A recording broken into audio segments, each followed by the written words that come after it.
Hello. नमस्कार सभी साथियों को और सभी साथियों का कुचामन ऑनलाइन क्लासेज परिवार में हार्दिक अभिनंदन। हम देख रहे हैं चतुर्थ श्रेणी कर्मचारी भर्ती के लिए विज्ञान विषय और विज्ञान विषय से कैसे क्वेश्चन आपके पेपर में आने वाले हैं। बेसिक आप सभी को इसके बारे में अच्छी तरह नॉलेज है, पता भी है। विज्ञान से जुड़े हुए हर एक टॉपिक के 50 वह क्वेश्चन जो परीक्षा से पहले देखना बहुत ही जरूरी है। हर भर्तियों में ये क्वेश्चन बार बार रिपीट होते हैं और आपकी भर्ती के लिए भी ये काफी इंपॉर्टेंट क्वेश्चन है वो रहेंगे। तो चतुर्थ श्रेणी कर्मचारी भर्ती में अगर आपने संकल्प कर लिया है कि इस बार चतुर्थ श्रेणी कर्मचारी भर्ती में सिलेक्शन लेके रहना है, तो पहला कमेंट आपका यही चाहता हूं कि आप राजस्थान के किस जिले से इस वीडियो को देख रहे हैं, जरूर कमेंट करके एक बताइएगा। और साथ में डिस्क्रिप्शन के अंदर आपको टेलीग्राम का लिंक मिल जाएगा जहां पर कंप्लीट जानकारी, कंप्लीट नोट्स, कंप्लीट पीडीएफ आती रहती है। ऐप का लिंक दिया हुआ है जहां पर जो भी चतुर्थ श्रेणी कर्मचारी भर्ती की चाहे लाइव बैच हो, रिकॉर्डेड बैच हो, टेस्ट सीरीज हो, शेड्यूल आधारित टेस्ट सीरीज हो, पर्सन बैंक हो, ये सब कुछ मिल जाएगी। और इंस्टाग्राम जिससे आप जुड़कर कोई भी जानकारी ले सकते हैं। चलिए दोस्तों, 50 में से 35 सही करो, आपकी नौकरी पक्की। और मैं देखना चाहता हूं कि पहले क्वेश्चन से अंतिम क्वेश्चन तक आप जाओगे तो आपके 50 में से कितने सही होते हैं वो कमेंट करना, साथ में यह बताना कि आप राजस्थान के किस जिले के निवासी हो। दोस्तों, निम्नलिखित में से कौन सा रासायनिक परिवर्तन नहीं है? रासायनिक परिवर्तन कौन सा नहीं है? दूध से दही बनना है, कागज का गीला होना, कागज का जलना, कागज का गलना या सड़ना। कागज का गीला होना, वापस से अगर कागज गीला है और अगर उसको हमने वापस सुखा लिया, तो वो कागज बन जाएगा। इसमें भौतिक परिवर्तन है। दोस्तों, अगला क्वेश्चन है, कक्ष तापमान पर दूध के खट्टा होने में शामिल है। दूध खट्टा हो रहा है, कैसा परिवर्तन होगा भाई? दूध का खट्टा होना कैसा परिवर्तन रहेगा? तो यह रासायनिक परिवर्तन रहेगा। कैसा रहेगा? रासायनिक परिवर्तन रहेगा। दोस्तों, क्वेश्चन नंबर 3 है, प्रकाश संश्लेषण में कौन सा परिवर्तन होता है? बताइए, प्रकाश संश्लेषण में कौन सा परिवर्तन हमें दिखाई देता है? यह क्वेश्चन आपसे पूछा गया है। प्रकाश संश्लेषण की प्रक्रिया में कौन सा परिवर्तन? यह उत्क्रमणीय परिवर्तन है और रासायनिक परिवर्तन है, उपयुक्त दोनों। ऑप्शन सी है जो सही रहेगा। क्वेश्चन नंबर 4 है, निम्नलिखित में से कौन सा एक भौतिक परिवर्तन है? भोजन पकना रासायनिक है, फलों का पकना रासायनिक है, लकड़ी का जलना रासायनिक है, लेकिन जल का वाष्प में बदलना यह आपका क्या है? भौतिक परिवर्तन का उदाहरण है। किसका है? भौतिक परिवर्तन का उदाहरण है। क्वेश्चन नंबर 5 है, निम्नलिखित में से कौन सा भौतिक परिवर्तन नहीं है? जो भौतिक परिवर्तन नहीं है वो बताना है। ठोसू का द्रव में पिघलना भौतिक परिवर्तन है, गैसों का द्रव में द्रवीकरण भौतिक परिवर्तन है, पदार्थों का किण्वन यह आपका रासायनिक परिवर्तन है, और द्रवों का गैसों में वाष्पीकरण यह भी आपका भौतिक परिवर्तन ही रहेगा। अब देखिएगा, मैंने बताया था कि डिस्क्रिप्शन में कुचामन ऑनलाइन क्लासेज ऐप का लिंक दिया हुआ है। ऐप पर वर्तमान में कौन कौन से कोर्स अवेलेबल है जो आपको स्क्रीन पर दिखाई दे रहे हैं। इनमें से जो भी बैच आपको जरूरत है वो बैच आज, अभी, तुरंत। कल करे सो आज कर, आज करे सो अब, चिड़िया चुग गई खेत फिर पछताए क्या होत। तो कल करने के अच्छा है कि आज, और आज का मतलब अभी। आप इस वीडियो के बाद अगर आपको जिसकी भी आवश्यकता है वो जरूर ज्वाइन करें। बेसिक शेड्यूल टेस्ट सीरीज की मैं बात करूं, अब तक 3 टेस्ट आए हैं और वो टेस्टों में है कि एग्जाम तक आप एक टेस्ट को हजारों बार अटेंड कर सकते हैं। तो वो दिक्कत नहीं है कि शेड्यूल है, एक बार आ गया तो फिर नहीं आएगा। आ गया है वो आपके पास ही रहेगा, आप उसको कितनी भी बार अटेंड कर सकते हो। दोस्तों, भौतिक परिवर्तन के लिए ऐसा नाम देने का यह कारण है, परिवर्तन केवल भौतिक गुणों में होता है, ऊर्जा का हस्तांतरण होता है, यह एक उत्क्रमणीय परिवर्तन है। तीनों सही है, तो उपयुक्त सभी। ऑप्शन डी सही रहेगा।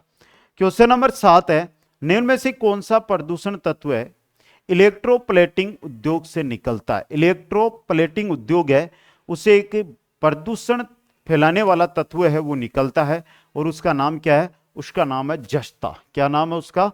उसका नाम है जस्ता। क्वेश्चन नंबर 8, बॉक्साइट किसका अयस्क होता है? बॉक्साइट किसका अयस्क होता है भाई?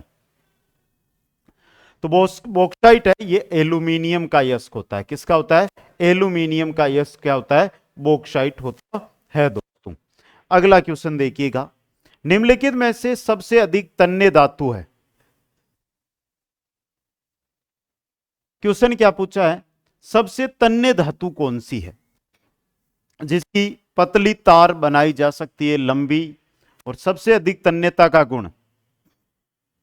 अगर आपको देखना है तो सबसे महंगा अपनी नजर में, और ब्याह हुआ जी टाइम की आवश्यकता पड़े, यानी सोना, गोल्ड। अगला क्वेश्चन देखिएगा, केलामीन किस धातु का अयस्क है? केलामीन है, ये किस धातु का अयस्क होता है? तो ये जस्ता का। केलामीन किसका होता है? जस्ते का अयस्क होता है दोस्तों।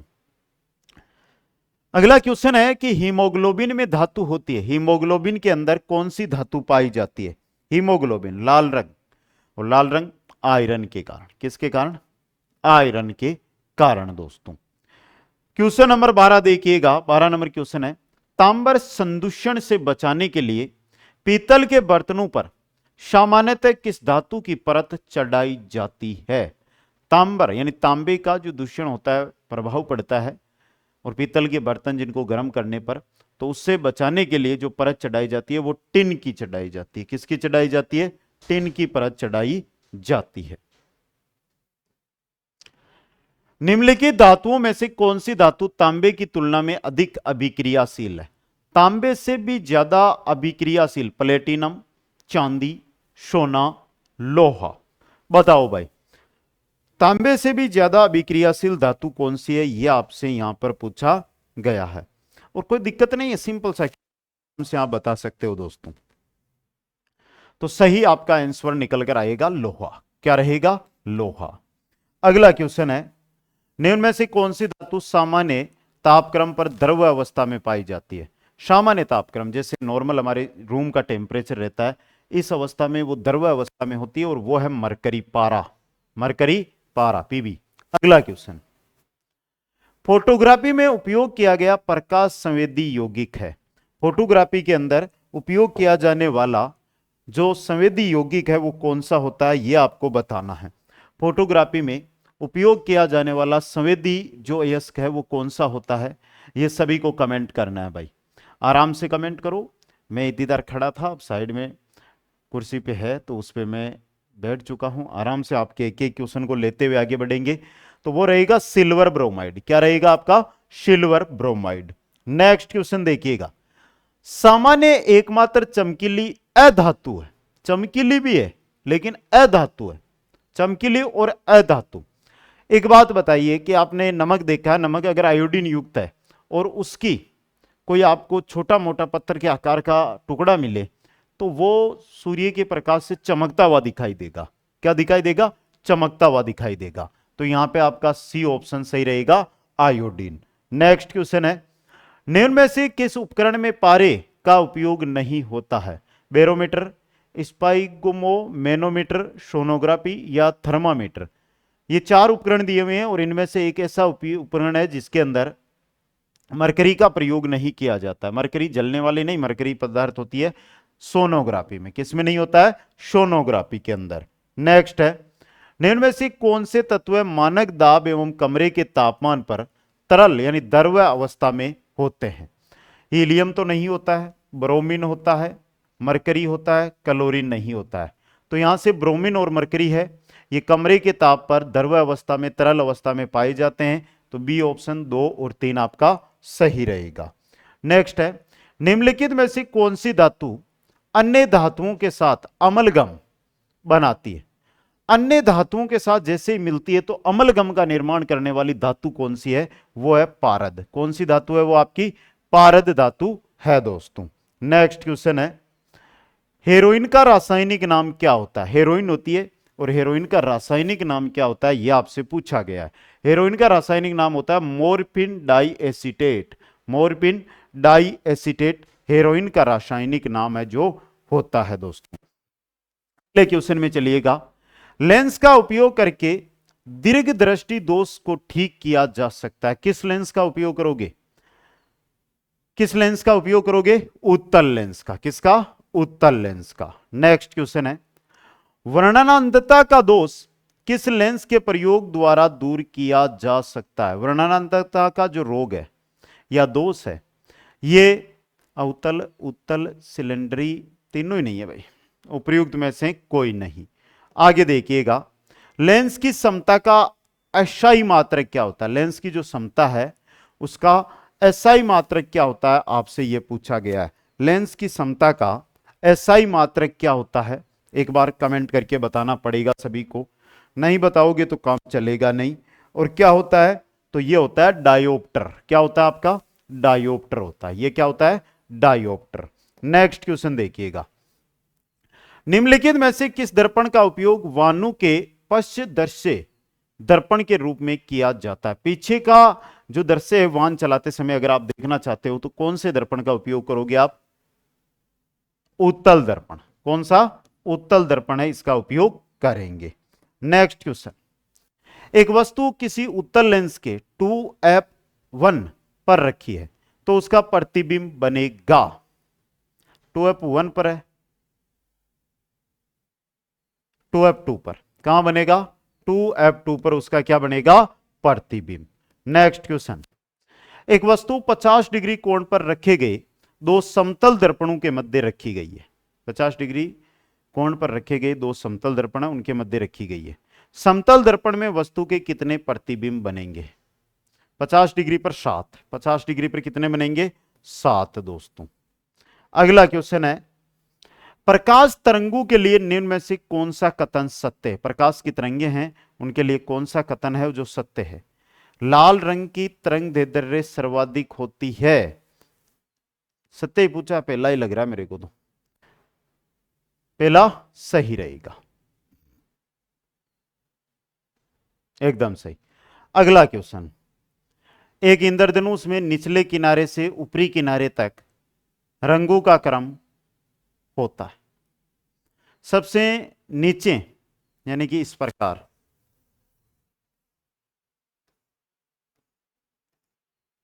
कितने हुए भाई?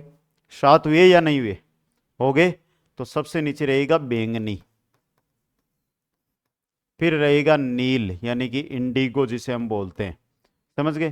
फिर नीला, नीला के बाद में ग्रीन यानी हरा, हरा के बाद में येलो पीला, और पीला के बाद में रहेगा आपका नारंगी, नारंगी, और ऊपर रहेगा लाल। तो क्रम क्या दिया हुआ है आपका? लाल का दिया हुआ है R, R O Y G W I V, V I B G Y O R, V I B G Y O R, ये क्रम होता है। जो ऊपर दिया हुआ उसका उल्टा कर लो, आपका क्रम है वो अच्छी तरह सेट यहां पर हो जाएगा दोस्तों। ओके भाई, अगला क्वेश्चन, मानव चक्षु में किसी वस्तु का प्रतिबिंब बनता है। मानव चक्षु जो आंख है उसके अंदर कोई भी वस्तु है उसका प्रतिबिंब कहां बनेगा? तो वो बनेगा रेटिना पर। कहां बनेगा? रेटिना पर। नेक्स्ट क्वेश्चन है, एक व्यक्ति की लंबाई 6 फीट है, उसे अपना पूरा प्रतिबिंब दर्पण में देखने के लिए एक ऊर्ध्वाधर दर्पण की न्यूनतम ऊंचाई होगी। 6 फुट का व्यक्ति है, खुद को पूरा देखना चाहता है तो उसे कितने फुट दर्पण की आवश्यकता होगी?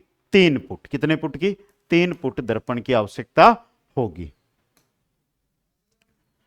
अलैंगिक जनन के लक्षण, एक ही जनक होता है, यह समसूत्री विभाजन द्वारा होता है, युग्मकों का निर्माण व निषेचन नहीं होता है, यानी उपर्युक्त सभी। ऑप्शन डी आपका सही रहेगा। क्वेश्चन नंबर 32, क्रिप्टो ऑर्गेडिज्म क्या है? क्रिप्टो ऑर्गेडिज्म 3 बार पढ़ लेना नाम, फिर ना हो कि नाम में ही मिस्टेक रह जाए।